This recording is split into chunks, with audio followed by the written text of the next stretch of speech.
As you can tell by the title, I'm the Obsessed Movie Man, O.M.M. Today we're going to be talking about an extraordinarily popular character. She has appeared in multiple television shows, comic books, video games, is cosplayed quite frequently, and will be appearing in her first live-action theatrical film. I am of course referring to Harley Quinn. Ah, Harley, a character that displays all of the traits I've just listed. How has a character that was meant to be just a one-off sidekick become such a fan favorite? Well, we're going to discuss it. I want to state, though, that I am indeed ripping off Lindsay Ellis's loose cannon format. It's a great idea, and I wanted to do it for one of my favorite characters. Don't get used to me doing this, though. I really only want to do this once, as the true master of this format is Lindsay. And if you have not seen her show, Loose Cannon, definitely check it out. It's one of my favorite online shows. Let's start this thing. Ladies and jerks, this is Harley Quinn. To understand Harley, I think it should first be worth noting her inspiration. Paul Dini, one of the writers for Batman the Animated Series, was inspired to create a character to aid the Joker after watching an episode of Days of Our Lives. In that episode, actress Arlene Sorkin, who was a friend of Dini, appears in someone's dream dressed as a jester. It's said that Dini even added some of Sorkin's personality to the character. So Harley was put in the show as a sidekick to the Joker, where Arlene Sorkin voiced her. In her first appearance, The Joker's Favor, she wasn't exactly Joker's girlfriend at this point. She was more of a henchwoman. Hell, I don't think it's even indicated that she loves him yet. The more episodes she appeared in, however, it became obvious that she was clearly in love with the clown. There were a few hints here and there about her past, but there was not a whole lot of details given. In 1994, Paul Dini wrote her origin in the graphic novel Mad Love, which would also be turned into an episode of the same name. It reveals Harley Quinn was once Dr. Harleen Quinzel, and that she becomes fascinated with the Joker, mostly so she could write a tell-all book about him. But in true Joker fashion, he manipulates her into feeling sorry for him by telling a bunch of sob stories, and she ends up falling in love with him. She dons a jester costume, breaks him out of jail, and becomes Harley Quinn. The relationship between Harley and Joker is very abusive. He tolerates her, but does not share her romantic feelings. The Joker basically keeps her around until he sees no use for her, and when that happens, he flat out tries to kill her. There are times when Harley says that she's never going back, but usually Joker tells her something that makes her come back. But most of the time, even when he treats her so horribly, she insists that he loves her. This is the main reason why I take fault with people who claim that Harley is a role model in any capacity. There are times when she is independent, in fact she currently is in the comics, but the core character for many years is that she is an abused victim who keeps crawling back to her abuser. I guarantee that in a year or two, Harley will be back with the Joker. I see Catwoman more as a role model. She's a character who, though can be kidnapped, can also save Batman when he is in distress.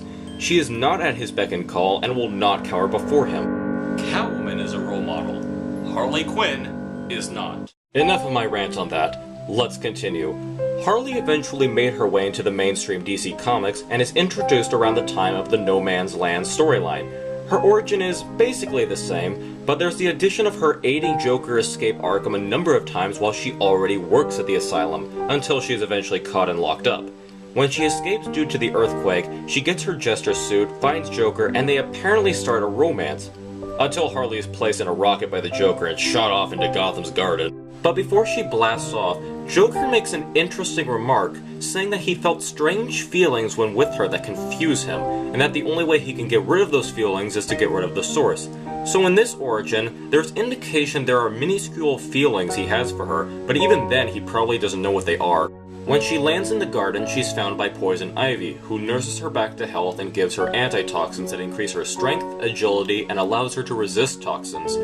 Poison Ivy and Harley were friends in the cartoon series, and they have still remained friends in the comics, with implications of something of a romance between the two, which mostly started by online groups, but it's been hinted at here and there in the comics, and to my understanding is now part of the canon. The power of shipping prevails! Harley ended up getting her own comic book series as well.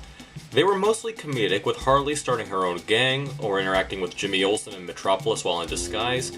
The first story, or stories, I ever read from this series was the storyline titled Behind the Blue Eyes, where Harley has to get this little girl to someone while also protect her from mob families who are after her. It ended on a surprisingly very sad note that shocked me when I first read it. It was very different from what I came to expect from Harley, and made me understand that I had yet to see all the possible options that could come with her character. Harley would make her first live-action appearance in the TV show Birds of Prey. The show was based on the idea of the Birds of Prey team that featured Oracle, Huntress, and Black Canary. Maybe some others.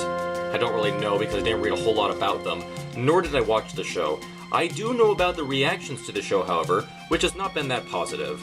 In this, I guess Harley is the main villain and has some sort of mind control power or mind control drug. She wears a sweater that is reminiscent of her costume but looks pretty lame. Yeah, I'm not the best person to talk about this show, so let's move on. A new Batman show was created simply called The Batman, which reimagined the heroes and rogues. Harley doesn't show up until the 4th season, and in this show, she's a sleazy pop psychologist TV host who gets fired when she has Bruce Wayne on the show just so she could have his ex-girlfriend show up. It turns out Joker is a big fan of the show and thinks he can have some fun with the situation.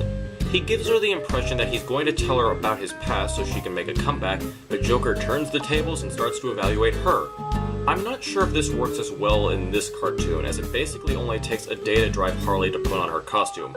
Then again, I guess it's the one bad day effect, so whatever. Harley seems less dependent on Joker in this show, and the abusive relationship is seriously toned down to being practically non-existent. I thought the design was pretty cool, but the show never really does anything with the character after this episode, always centering on the Joker. There's kind of a romance between the two, but not as out there as the original show. In this show, Harley just kind of acknowledges that Joker is her boyfriend, and that's that. This show has some interesting ideas, but it also has many flaws. The show Batman Brave and the Bold seems to be hit or miss with a lot of people. Some enjoy the campiness of the show and others don't. I personally like this approach. I enjoy that it did something different and made this show very similar to a lot of the Gold and Silver Age of comics. Harley appears as a creation of the Joker when he gains Batmite's powers. In this, Harley is this 1920s flapper girl, which I think is hilarious. She loves the Joker, but gets sad that he doesn't pay any attention to her once he begins using his powers to continuously kill Batman. He even takes away her voice at one point. As far as I know, she never shows up again, which is a shame as this was a fresh take on the character that I really didn't mind. There are numerous other media interpretations of Harley in animated films and video games, so for the sake of time we will be discussing one last interpretation, that in the form of the Arkham Games. The Arkham Games are easily some of the best Batman games ever made. They had interesting storylines, good controls, and cool graphics, and they brought back a lot of the voice actors from the original animated series. Arlene Sorkin came back to voice Harley in Asylum, but would then be replaced by Tara Strong in all the Arkham games afterwards. I wasn't a fan of Tara's Harley voice at first, but it's grown on me over the years, and I've come to enjoy it just fine. Arlene will always be my Harley voice though. In these games, Harley is a bit more violent, is as obsessed as ever with the Joker, and continuously wears very revealing costumes that almost rival Halle Berry's Catwoman costume. Okay, maybe they're not that bad, but it's pretty obvious why these costumes are there.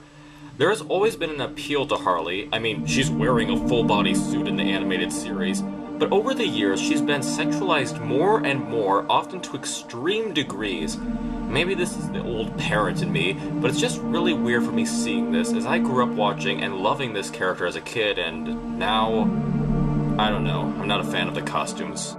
Okay, so I sound like an uptight joik. Is there anything about the Arkham Harley that I like? Well, she's basically the same character, but there is something I found interesting with her in the DLC for Arkham Knight. Spoilers if you have not played both Arkham Knight and Arkham City. So Harley is fighting off some security guards to rescue Poison Ivy, and it's been almost a year since Joker has died. While you're fighting the guards, you get to hear Harley and Quinzel's voice in your head, telling Harley to give up her life of crime now that the Joker is no longer in control. I found that very fascinating that there is still good in her trying to break out. It reminded me of the episode Harley's Holiday, where Harley is trying to rebuild her life. The idea was very clever, though I wish more were done with it. Harley has continued to thrive throughout the years, and her fanbase is sure to increase after the release of Suicide Squad. I think Margot Robbie is a terrific actress, and based on what I've seen of her performance in the trailers, I think she's getting the character down just fine. I miss the Jersey accent, but you know what? She's got the mannerisms pretty well down. And if Suicide Squad proves to be a dud, you can all rest assured that Harley won't be going anywhere anytime soon. Even if Joker tries to kill her for the 10 millionth time. Not even then. Until Suicide Squad, this is O.M.M. signing out.